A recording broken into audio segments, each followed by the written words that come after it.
Pendant 2 décennies, un guerrier commerçant, devenu chef d'État, tiendra tête aux colonnes de la République française pendant 2 décennies, entravant sérieusement les desseins des élites de la République française, élites politiques et marchandes, de relier le Sénégal au Niger pour bâtir un vaste ensemble colonial. Ce perturbateur, qui donnera des sueurs froides aux colonnes françaises et aux autorités françaises, c'est Samori Touré, empereur du Wassoulou, Almami, qui s'est taillé un véritable empire dans la boucle du Niger durant la seconde moitié du 19e siècle.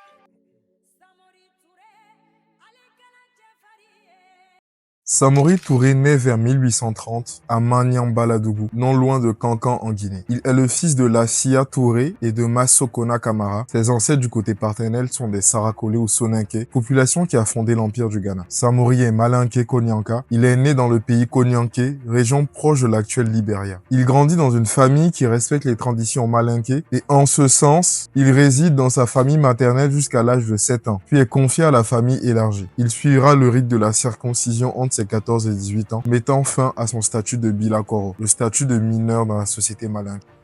Adulte, Samori devint un djoula, c'est-à-dire un commerçant en langue malinké, avec l'appui de son père qui était un riche éleveur. Il a choisi ce métier par goût de l'aventure.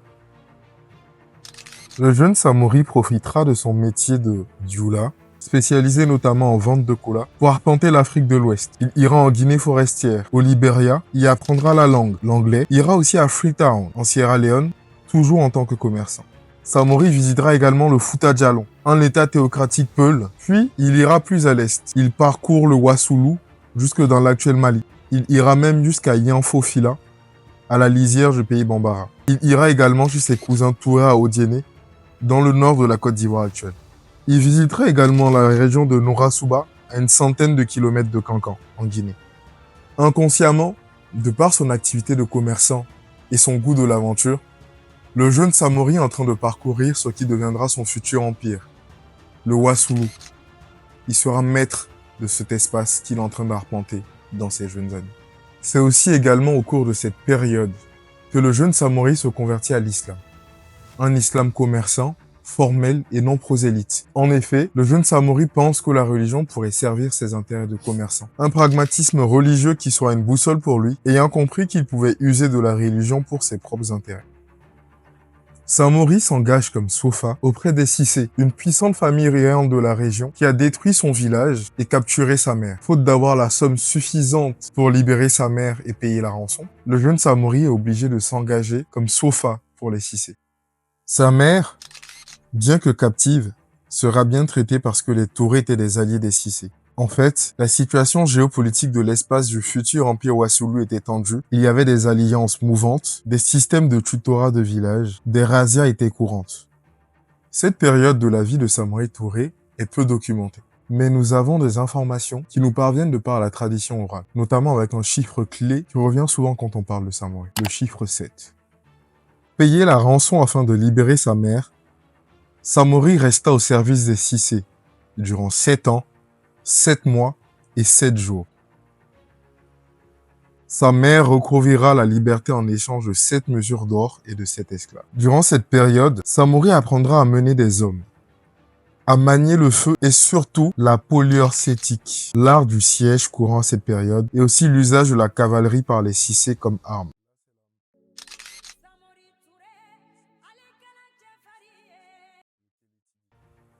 Après une pause que les sources orales et écrites estiment à environ 2 ans, Samori se mettra au service d'un autre clan puissant de la région, les Bérétés. Les Bérétés lui feront confiance au point de lui permettre de lever des troupes et de les équiper. Il prendra ainsi en compétences administratives et politiques et obtiendra le grade de Kélétigui, un rôle qu'il utilisera plus tard pour organiser sa propre armée.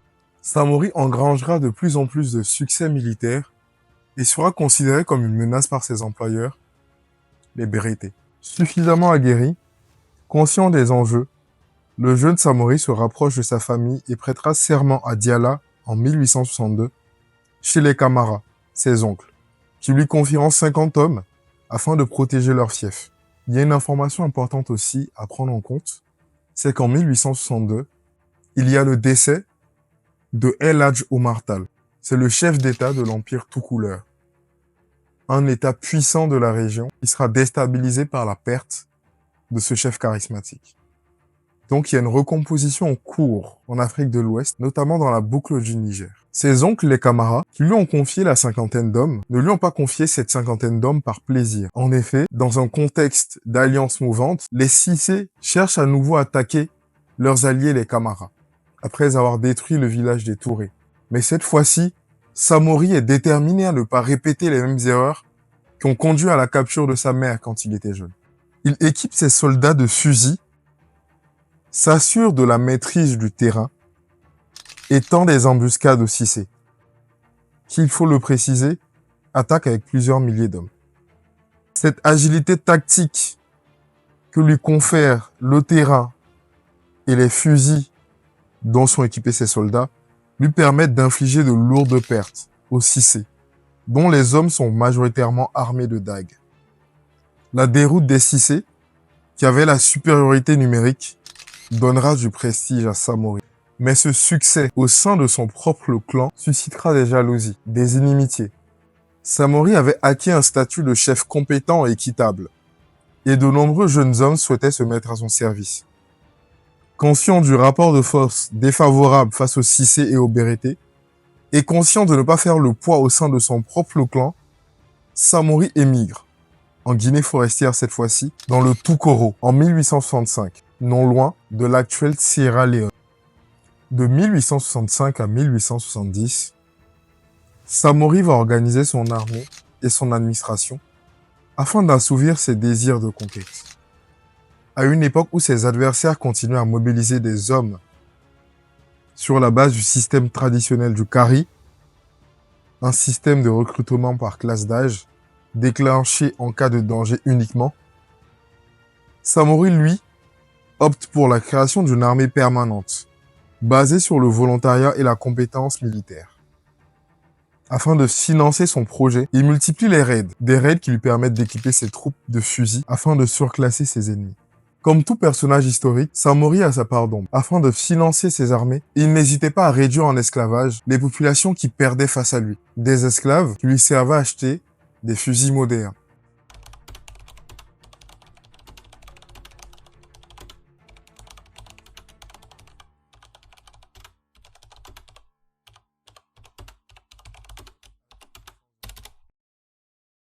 En 1870, se considérant suffisamment équipé et prêt, Samori se lance à la conquête de ce qui sera le futur empire du Wassoulou, un espace qu'il connaît bien pour l'avoir parcouru en tant que commerçant, comme nous l'avons vu plus tôt durant la vidéo. Samori est alors en 1870 un chef de guerre aguerri, réputé, dont le nom seul suffit à attirer de nombreux jeunes hommes, désirés de combattre aux côtés d'un chef dont la réputation de partage équitable des pillages est connue. La troupe de Samori, à cette époque, oscille entre 15 000 et 20 000 hommes.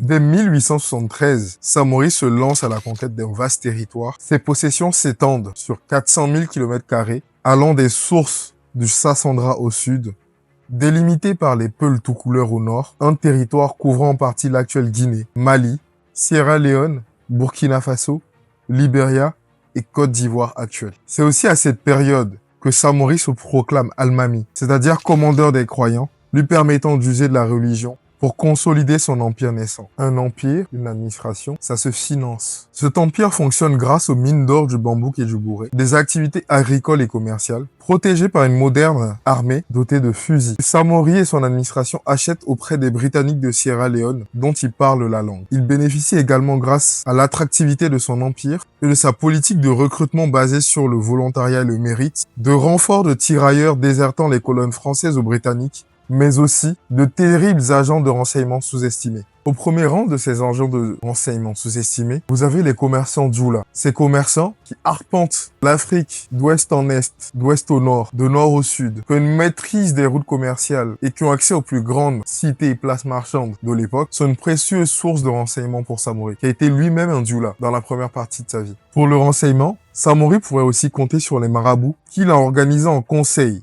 lui rendant des comptes, notamment durant la période du Ramadan, durant laquelle il organise un conseil, lui rendant directement des comptes. C'est Bilakoro, les soldats les plus modestes de son armée, qui s'engageaient au sein des colonnes françaises ou britanniques comme marmitons, porteurs ou d'autres métiers manuels et pénibles, étaient aussi de terribles agents de renseignement, lui rapportant les manœuvres et les plans des officiers français ou britanniques. Enfin, ces forgerons, les Noumous en langue malinké, chargés de la réparation des fusils et de leur fabrication, obtiendront des compétences techniques en s'engageant notamment comme forgerons au sein des espaces dominés par la France et la Grande-Bretagne. Karfala Kuruma, un des plus illustres Noumous de Samori, qui fut même à un moment son forgeron en chef, se chargera d'établir des chaînes de production de fusils à répétition, et Moussa Kaba, connu aussi sous le nom de Siaka Moussa, réussira à se faire embaucher aux ateliers à Saint-Louis au Sénégal, en plein cœur des espaces dominés par les Français, afin d'apprendre comment fabriquer des fusils à répétition. Samori avait également développé une véritable diplomatie, afin d'ancrer son empire dans le jeu géopolitique de son époque. Tassili Manga, un malinké polyglotte, parlant aussi bien français et anglais que Paul Ojula, sera un pilier de cette diplomatie, notamment pour l'acquisition de fusils modernes auprès des Britanniques. Samori avait aussi un autre ministre très important, son ministre de l'Intérieur. Mamadou Cissé, ministre de l'Intérieur de Samori, était chargé de coordonner les relations publiques et le nouvel ordre en place, qui ne plaisait pas aux malinqués demeurés animistes, dont les leaders étaient les Kafous. Vous l'aurez compris, quand les troupes de Samori feront face dès 1882 aux colonnes françaises, ces derniers sont surpris par l'organisation militaire et économique de ces indigènes, pour reprendre les termes d'Étienne Perrault. Comment l'Almami a-t-il perdu face aux Français, me direz-vous? Dès 1882, il y a des heurts violents entre les troupes de Samori et les Français, qui sont stupéfaits par les indigènes, qui leur opposent de farouches résistances, au point de les contraindre au repli à la bataille de Woyowa-Yanko. À Paris, la situation divise la classe politique. Cette dernière connaît l'importance stratégique du Soudan français, la région allant de Bakel au Sénégal ou Niger actuel. Le Soudan français est censé garantir des approvisionnements en ressources stratégiques, notamment pour l'industrie française. Gomme, ivoire, arachide, or, mais aussi une ligne de chemin de fer importante pour leur acheminement. Des politiciens comme Eugène Etienne poussent à l'hémicycle afin de prioriser la conquête de l'empire de Samori, qui nuit aux intérêts de la République dans la région. Néanmoins, ce projet des coloniaux comme Eugène Etienne rencontre des oppositions, notamment au sein de la droite nationaliste, amère de la défaite de 1871, menée par des leaders comme Paul Déroulède. Suite à la bataille de Woyowa-Yanko, les Français et les troupes de Samori ont besoin de répit. Les Français ont besoin de se réorganiser, ayant été surpris par les armées de Samori manœuvrant à l'européenne, organisées et mobiles, avec un ancrage territorial. Cela amène même les officiers français à surnommer Samori le Napoléon des savanes. Cette période de répit, les Français en profitent pour focaliser leurs efforts dans le démantèlement de l'empire d'Amadou Tall, successeur d'El Hadj Omar Tall, mais aussi pour reprendre le fort de Bakel et laver l'affront qu'a connu la République lorsque Mamadou Lamine Dramé avait conquis ce fort. Samori, lui, en profite pour nettoyer son administration et son empire de parasites qui avaient fomenté des révoltes afin de le renverser. Le 28 mars 1886, un traité d'amitié et de commerce est signé à Kenyeba-Koura. La mention du traité d'amitié est importante. Pour Samori, ce n'est pas un traité de protectorat, dont les contours avaient été décidés et précisés à la conférence de Berlin en 1885. Dans ce élan diplomatique, l'Almami Samori enverra même en France son fils Karamoko. Un an plus tard, le 23 mars 1887, Samori signe le traité de Bissandougou, offrant la République conquérante toute la rive gauche du fleuve Niger, en échange d'une garantie de souveraineté sur la rive droite. Les Français semblent cette fois-ci considérer ce traité comme un traité de protectorat, là où Samori lui cherche à gagner du temps. Sûr de son fait après ce traité, Samori se lance en 1888 à la conquête de Sikasso, afin d'étendre son empire vers l'Est. Cette volonté d'expansion peut s'expliquer par plusieurs points, et notamment par le fait de vouloir contrôler plus de routes commerciales, qui garantiraient plus de revenus pour lui et son empire, mais aussi d'avoir des liaisons directes avec les Mossi, auprès desquels il achète des chevaux. Malheureusement pour Samori, lors de cette campagne, il se rendra compte que les Français soutiennent les dirigeants de Sikasso, mais aussi dans son arrière-garde, il fait face à une nouvelle révolte, dans son arrière-pays, ce qui le contraint à signer un nouvel accord avec la France, le 21 février 1889, à Niako. Le traité de Niako va marquer un tournant dans la trajectoire de Samori. C'est là que les choses ont commencé à se gâter vraiment pour lui, en raison d'un contexte géopolitique défavorable qui va vraiment s'accélérer à partir de 1889-1890. Les Français matent Amadou Tall et prennent Ségou en 1890. De plus, ils ont consolidé leur position au Sénégal en reprenant le fort de Bakel et en mettant en place une administration basée à Saint-Louis notamment. Malheureusement, cela veut dire que les Français ont donc plus de ressources à consacrer dans leur lutte contre Samori Touré et n'ont plus besoin de faire semblant et de gagner du temps avec des traités de paix. Dès 1890, ils vont se lancer à la conquête de l'empire du Wassoulou. C'est le début d'une terrible guerre de 8 années, de 1890 à 1898, une guerre qui sonnera le glas de l'Almami Samori Touré. Depuis leur position de Niamina, les Français attaquent l'empire de Samori et font face à une efficace tactique de guérilla et une tactique de la terre brûlée. Samori en profite pour se replier vers l'est de son empire, dans le nord de la Côte d'Ivoire actuelle. Cette période de heurts intenses entre la République et l'Almami Samori Touré est riche en enseignements des deux côtés. Les équipes de Samori parviennent à reproduire dans leurs ateliers les premières répliques africaines de fusils à répétition crasse et Kropatchek, qui avaient l'avantage de pouvoir être utilisés à cheval, contrairement aux fusils à pierre, ce qui suscitera l'admiration des Français, comme le lieutenant-colonel Archinard ou comme le colonel Henri Frey. À Paris, les coloniaux s'impatientent. Quoi? Toujours Samori, s'exclamera le ministre déclassé dans un discours en 1895. Les élites politiques et industrielles qui ne sont pas sur le théâtre des opérations ont du mal à comprendre comment, malgré la prise de la capitale de Samori, Bissandougou, ce dernier prospère à nouveau, dispose de fusils modernes et utilise une tactique de guerre poussant les officiers à la prudence. Comment les officiers de la République sont obligés d'être prudents face à un indigène. Ils vont même jusqu'à soupçonner les Britanniques, pourtant présents à Berlin et conscients des enjeux sur le continent africain, de faire le jeu de l'indigène Samori. Ce n'est pas possible qu'un indigène leur tienne tête tout seul. Pourtant, Samori n'a en rien un instrument des Britanniques. En 1897, ses soldats iront même à mettre en déroute les troupes du capitaine Houston, une preuve que Samori n'est pas l'allié des Britanniques. Mais Samori finira bien par tomber. La goutte d'eau qui fit déborder le vase, ce fut une embuscade meurtrière, tendue par Sananké Mori, grand guerrier et fils de Samori, contre le capitaine Brolo, en août 1897, dans le nord de la Côte d'Ivoire actuelle. À Paris, le meurtre du capitaine Brolo, c'est l'affront de trop. Les politiciens ne peuvent pas comprendre comment Samori arrive à mettre régulièrement en déroute des colonnes qui sont financées par la République.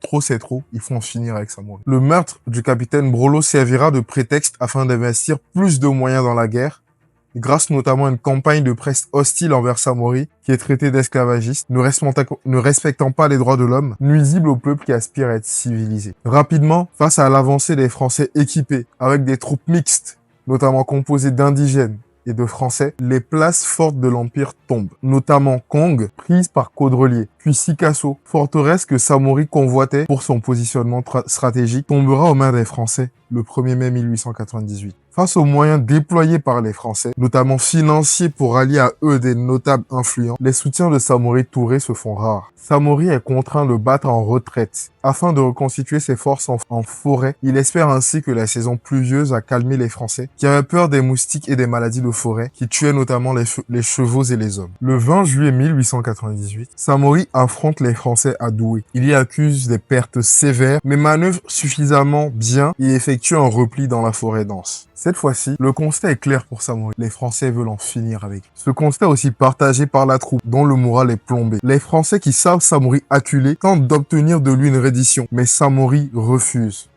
Le 8 septembre 1898, le combat de Tiefasso scelle le destin du fameux Samori. Sa garde royale, l'élite de son armée, composée majoritairement de soldats recrutés au sein de l'ethnie des Thomas, une ethnie de la Sierra Leone, est sévèrement battue. Des officiers réputés de Samori se rendent, et cela semble être la défaite de trop pour Samori, qui prend la fuite et refuse de se rendre. Et rapidement, l'état-major français décide d'en finir avec lui dans cette forêt dense, et le 24 septembre 1898, le capitaine Gouraud rassemble environ 200 hommes, suréquipés, afin de capturer Samori, engagé dans une véritable fuite en avant. Le 29 septembre 1898 au matin, le capitaine Gouraud et ses troupes surprennent Samori et sa suite, alors que ce dernier est en pleine lecture du Coran. Surpris, la suite de Samori se rend. Environ 50 000 personnes qui vivaient avec lui à Guélémou, localité dans laquelle il était débusqué. La mort, plutôt que la honte, aurait réclamé Samori. Mais le capitaine avait une vision claire de la suite, qu'il avait consignée dans son journal de bord le 28 septembre. la veille de l'attaque. Pour l'Almami, ce sera la déportation au Gabon, en Afrique centrale, loin des siens. Un exil forcé qui aura raison du dernier sultan d'Afrique de l'Ouest qui, dépérissant à vue d'œil, s'éteint le 2 juin 1900 d'une bronchopneumonie. Il avait alors environ 70 ans. Sa défaite a permis aux Français de parachever leur hégémonie sur l'Afrique de l'Ouest, sur le Soudan. L'histoire suivra son cours. Ironie de l'histoire, un des fils de Samori mourut en combattant pour la France en 1915, aux Dardanelles. Il s'appelait l'adjudant Mandiou Touré. L'histoire nous gratifiera d'un leader charismatique et controversé, arrière-petit-fils de l'Almami, qui deviendra un farouche opposant au néocolonialisme et influera profondément les dynamiques géopolitiques en Afrique et dans le monde. J'ai nommé le président Ahmed Sékou Touré, devenu le premier président de la République de Guinée. Si cette vidéo vous a plu, likez-la, commentez-la, abonnez-vous et à bientôt pour de nouvelles vidéos sur Horizon Africain.